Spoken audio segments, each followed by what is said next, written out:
Hello, how are you? It's Victor. I'm going to try painting a 28mm figure today.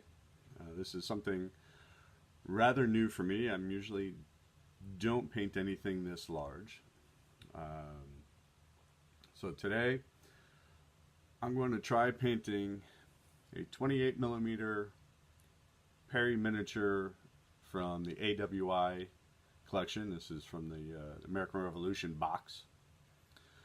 So give it a shot and we'll see what happens.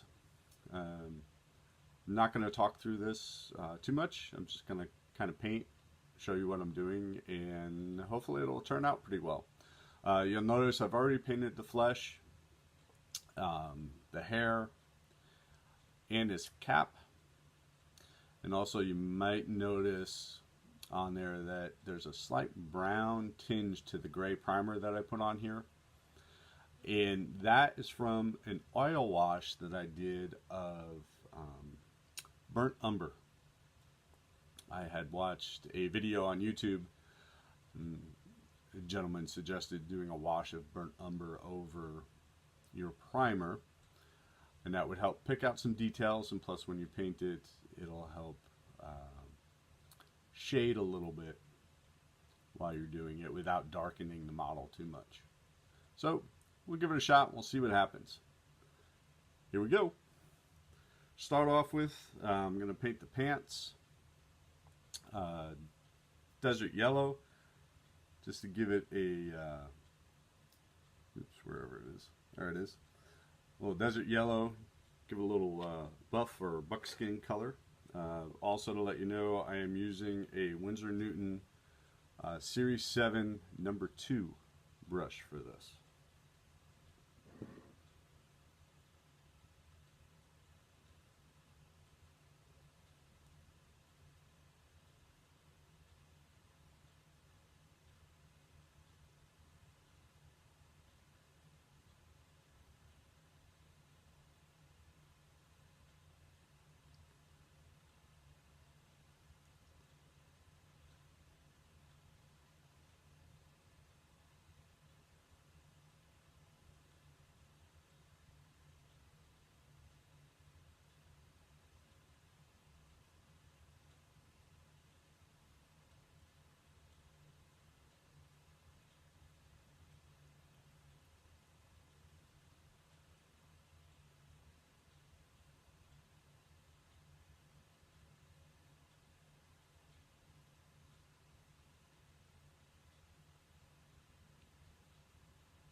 So one leg done.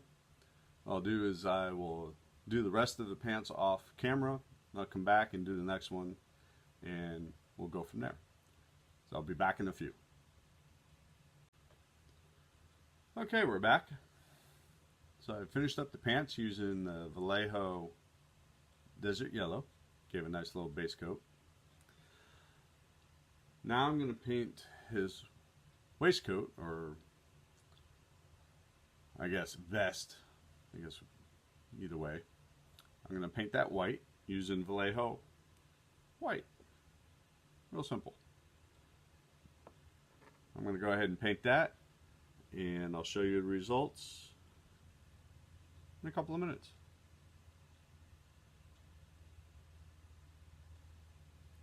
Be back in a few. So, finished painting the waistcoat. Hopefully you can see that. And then also I went and painted the turnbacks on this coat white. So now it's a little bit of a quandary about what I wanted to paint the jacket blue, like the continental blue. So I decided, based on the blue colors that I had, I would go with Vallejo dark Prussian blue. It's about as close as I could get to what I think it should look like. Now, mind you, I'll probably end up doing the Army Painter strong tone wash over this, so that should help with cleaning up some of that blue color. I'm hoping. We'll see what happens when I'm done. So I'm going to continue on here. I'm going to start painting the coat blue, and then I'll be back. See you in a few. Okay, I'm back. I've painted the blue and dark Prussian blue for the coat. Now I'm going to work on the cuffs and lapel and collar, and going to use Vallejo's flat red for that. And I'm going to switch to a little bit smaller brush just so I can get in there and maneuver. So I'm going to switch to the Winsor Newton Series 7-0. That should allow me to get in there a little bit better than the bigger brush. So I'm going to start painting that, and then I will be back in a few minutes.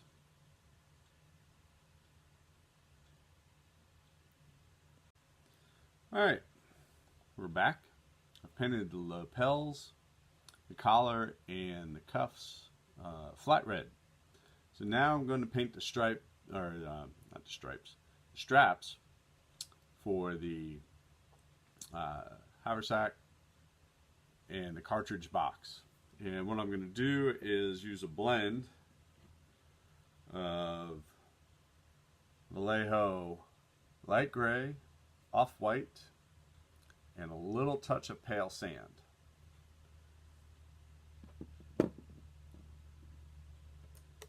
Again, I'm going to use the smaller brush just so I can use it for a little bit finer detail.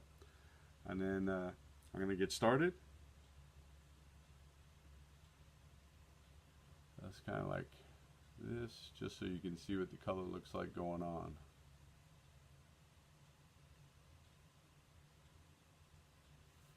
So it'll look something like that. That way I give it a little different tinge than just a white waistcoat. So I'm going to finish that up, and I'll be back in a moment. Okay, I'm back. So I've painted the straps, that blend of light gray, off-white, and a little bit of pale sand. And now I'm going to paint the knapsack here, and I'm going to use game color tan for that. I've seen lots of different colors so that those things can be, and I decided, we'll go with that. So we'll see how that looks when I get done. I'll be back.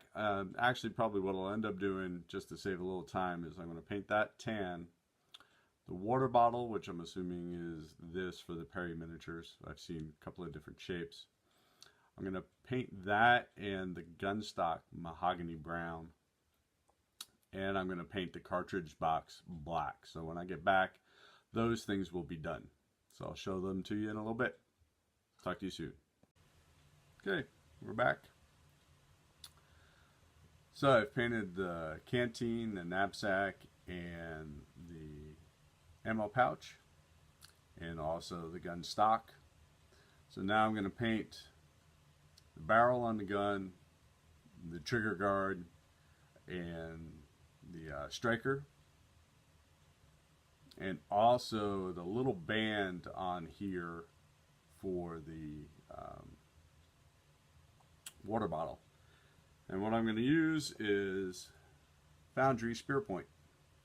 So I'll be back in a moment. Okay, back. So I've painted the barrel on the gun. I also painted the spur point onto the buttons of the waistcoat, and also the band on the I was going to say flask. It's not what I meant. Anyway, this water container. So, last thing to do is the boots, and I'm going to use Vallejo's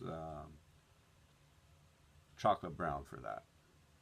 So, I'm off, paint it, and I'll show you what it looks like when it's done. Alright, well, boots are done. painted the scabbard for the bayonet. So there it is. I'm going to do a wash of the Army Painter Strong Tone over this, and then allow it to dry overnight, and that should help do some quick shading for it, and then I'll probably go back and just do some quick highlights after that. So I'll stop this. I'll take care of the putting the Army Painter quick shade on it, let it dry, do the highlights, and I'll come back and show you the final photos of it tomorrow after it's dried for 24 hours. So talk to you then. Bye. Hey everybody, so I'm back. I ended up not using the Army Painter dip for this figure. I ended up using a wash by a man named Ali, and his blog is Ali's Toy Soldiers, and I'll put a link to it in down below in the description of this video. I kind of like the results. I think it's a little bit better than the Army Painter dip. Make sure that you can actually see what's going on here. It dries a whole lot faster. Instead of 24 hours, it only took about an hour or so for it to actually dry. I'm rather happy with the results. So I will close out this video. I'll put some stills of the figure up at the end of the video for you guys to look at. If you have any comments or suggestions on things I can do differently, or some different techniques and things like that for painting 28mm. Again, I'm not used to painting these. I usually paint 10mm or smaller. So this is always something new for me.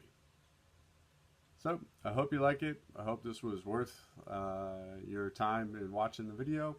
Again, like the video, leave some comments for me, and I'm always looking for advice on how to paint better. Talk to you guys later. Bye.